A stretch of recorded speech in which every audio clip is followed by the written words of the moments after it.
নমস্কাৰ জেআৰজি ব্লগলৈ সকলোকে স্বাগতম জনাইছোঁ। আজি আমি আলোচনা কৰিবলৈ লৈছোঁ অসম ৰাজ্যিক গ্ৰামীণ জীৱিকা অভিযানৰ অধীনত যিসকলে বুক কিপাৰ হিচাপে কাম কৰি আছে সেই বুক কিপাৰসকলৰ মাননি সম্পৰ্কত।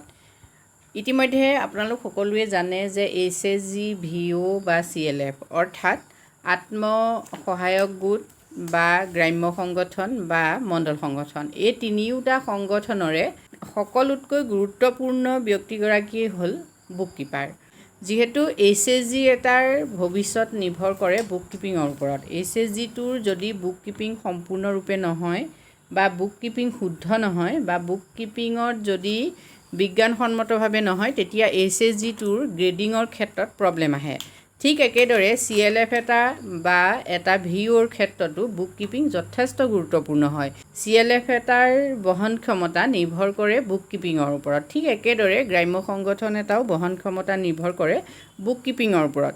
যিহেতু বুক কিপিঙতে সেই CLFেই হওক, SHGয়েই হওক, VOই হওক, সকলোৰে কি হয় হিচাপ নিকাচবিলাক থাকে।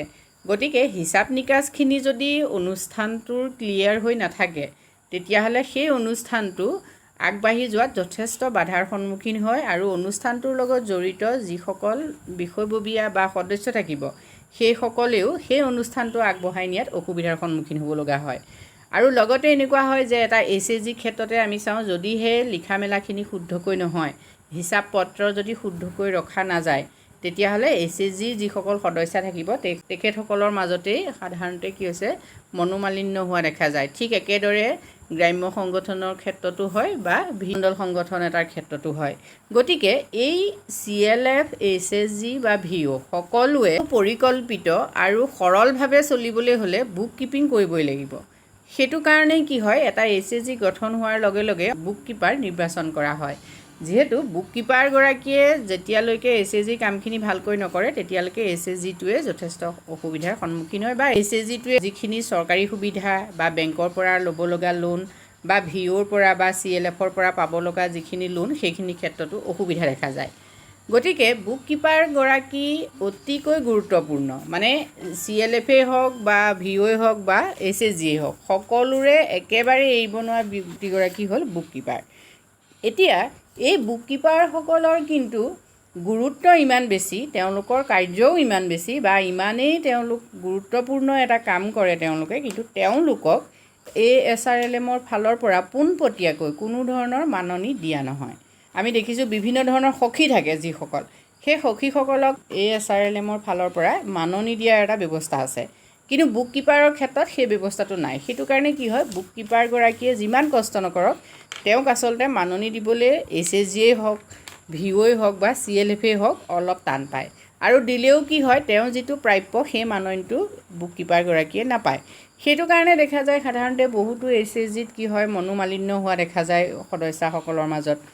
VOবিলাকো দেখা গৈছে বাহিৰত বহুত ৰংচঙীয়া হয়, কিন্তু VOবিলাকৰ ভিতৰত বা CLFৰ ভিতৰতো যথেষ্ট কেউন থাকে। মানে হিচাপ পত্ৰ কি হয় পূৰাকৈ নাথাকে আৰু তাৰ ফলস্বৰূপে কামো আগবঢ়াই নিব নোৱাৰে CLFবিলাকে। এতিয়া এনে হোৱাৰ মূল কাৰণ হৈছে যে বুক কিপাৰগৰাকীক এটা নিৰ্দিষ্ট পৰিমাণৰ মাননি দিব লাগে বুলি কোনো ধৰণৰ নটিফিকেশ্যন নাই। যে বুক কিপাৰগৰাকীয়ে কিমান পইচা পাব লাগে সেইটো ক'তো নিৰ্ধাৰিত কৰি দিয়া হোৱা নাই, ASRLMৰ ফালৰ পৰাই হওক বা চৰকাৰৰ ফালৰ পৰাই হওক। এতিয়া আমি দেখিছোঁ যে বিভিন্ন যিসকল SHGৰ লগত লাগি থকা সখী হয়, সেই সখীসকলে বিভিন্ন ধৰণৰ সুবিধা চৰকাৰীভাৱেও লাভ কৰিছে, স্কুটি পাইছে বা অন্যান্য কিছুমান সুবিধা তেখেতসকলে লাভ কৰিবলৈ সক্ষম হৈছে। কিন্তু বুক কিপাৰগৰাকীয়ে সেই সুবিধাখিনিও নাপায়। যে বুক কিপিং কৰাটো ইমানেই সাধাৰণ কথা হিচাপে ASRLMত ধৰা হৈছে যে বুক কিপাৰগৰাকীয়ে সেই অনুপাতে তেওঁ যিটো মৰ্যাদা পাব লাগে, মৰ্যাদাটো নাপায়েই, লগত মাননিখিনিও নাপায়। এতিয়া কথা হ'ল যে বুক কিপিং কৰোঁতে কিমান সময় লাগে। SHG এটাৰ পৰিসৰ যিহেতু কম হয়, গতিকে SHGটোৰ বুক কিপিং কৰাটো অলপ সহজ। কিন্তু এগৰাকী SHGৰ সদস্য এগৰাকীৰ বাবে কথাটো ইমান সহজো নহয়। যি কি নহওক, VO বা CLFতকৈ আমি সহজ বুলিয়ে ধৰি ল'লোঁ। তথাপিতো বুক কিপাৰগৰাকীয়ে যিমানখিনি সময় দিয়ে, সেই সময়ৰ মূল্য আচলতে বুক কিপাৰগৰাকীক দিয়া উচিত SHGটোৱে। আৰু কিমান দিব লাগিব সেই ক্ষেত্ৰত ASRLMৰ ফালৰ পৰা আমি ভাবোঁ যিকোনো নিৰ্দেশনাও থকা উচিত। বা ASRLMৰ ফালৰ পৰাও কিবা দিব পাৰি নেকি সেই কথাটো ইয়াত আমি আলোচনা হোৱাটো বিচাৰোঁ। এতিয়া SHGৰ বুক কিপাৰ হওক বা ভিঅ'ৰ যিহেতু বুক কিপিং আমি জানো SHG 8খন বহি থাকে, সেই 8খন বহি সম্পূৰ্ণ মেইনটেনেঞ্চ কৰিব লাগে বুক কিপাৰে। ঠিক একেদৰে CLFৰ বা ভিঅ'ৰ 13-14খন বহি থাকে, সেই 13-14খন বহিৰ সম্পূৰ্ণ মেইনটেনেঞ্চৰ দায়িত্ব হ'ল বুক কিপাৰগৰাকী। এতিয়া ভিঅ' এটাই বুক কিপাৰক কিমান মাননি দিয়ে বা CLFে কিমান মাননি দিয়ে, এই ক্ষেত্ৰত আপোনালোকে কমেণ্ট কৰি জনাবচোন যে আপোনালোকৰ যি ভিঅ' আছে বা CLF আছে বা আপুনি যদি বুক কিপাৰ কৰি আছে আপুনি কিমান মাননি পায় সেই কথাটো কমেণ্ট কৰি জনাব। যিহেতু আপোনাৰ কমেণ্টৰ পৰা অন্য যিবিলাক ভিঅ' আছে বা CLF আছে তেওঁলোকেও ভৱিষ্যতে ডিচিশ্যন লোৱাত সহায় হ'ব। আজিৰ ভিডিঅ'টোৰ জৰিয়তে আপোনালোকক বুক কিপাৰৰ মাননি কিমান হ'ব পাৰে সেই ক্ষেত্ৰত কিছু তথ্য দিবলৈ ওলাইছোঁ। যিহেতু ভাৰতৰ বিভিন্ন ৰাজ্যত ইতিমধ্যে বুক কিপাৰৰ চাকৰিৰ বাবে ইণ্টাৰভিউ পতা হৈছে। SRLMৰ ফালৰ পৰা নটিফিকেশ্যন জাৰি কৰা হৈছে, বুক কিপাৰৰ পদৰ বাবে এপ্লিকেশ্যন বিচৰা হৈছে আৰু এই নটিফিকেশ্যনবিলাকত ইতিমধ্যে উল্লেখ কৰিছে বুক কিপাৰৰ দৰমহা কিমান হ'ব। এতিয়া চাওক, যদি এটা CLFৰ বিশেষকৈ CLFৰ বুক কিপাৰৰ বাবে ইণ্টাৰভিউবোৰ পতা হৈছে ভাৰতৰ বিভিন্ন ৰাজ্যত। এতিয়া এটা CLFৰ বুক কিপাৰৰ দৰমহা সম্পৰ্কত নটিফিকেশ্যনত এইখিনি তথ্য উল্লেখ কৰিছে। এতিয়া চাওক, যদি এটা CLFে 50 লাখ টকাৰ ওপৰত হিচাপ নিকাচ কৰি আছে বা CLF এটাৰ 50 লাখ টকাৰ ওপৰৰ যদি ট্ৰেনজেকশ্যন, তেতিয়াহ'লে সেই CLFটোৰ বুক কিপাৰগৰাকীয়ে মাননি হিচাপে পাব 4,000 টকা। যদি 50 লাখৰ পৰা 1 কোটিৰ ভিতৰত হয় তেতিয়া বুক কিপাৰে মাননি হিচাপে পাব লাগে 5,000 টকা। যদি 1 কোটিৰ পৰা 2 কোটিৰ ভিতৰত ট্ৰেনজেকশ্যন হয় তেতিয়াহ'লে বুক কিপাৰৰ মাননি হ'ব 6,000 টকা আৰু যদি 2 কোটিৰ ওপৰত হয় তেতিয়াহ'লে বুক কিপাৰৰ মাননি হ'ব 7,000 টকা। এই তথ্যৰ পৰা আপোনালোকে এটা কথা নিশ্চয় মন কৰিছে যে CLFৰ বুক কিপাৰগৰাকীয়ে মাননি হিচাপে কিমান টকা পাব লাগে।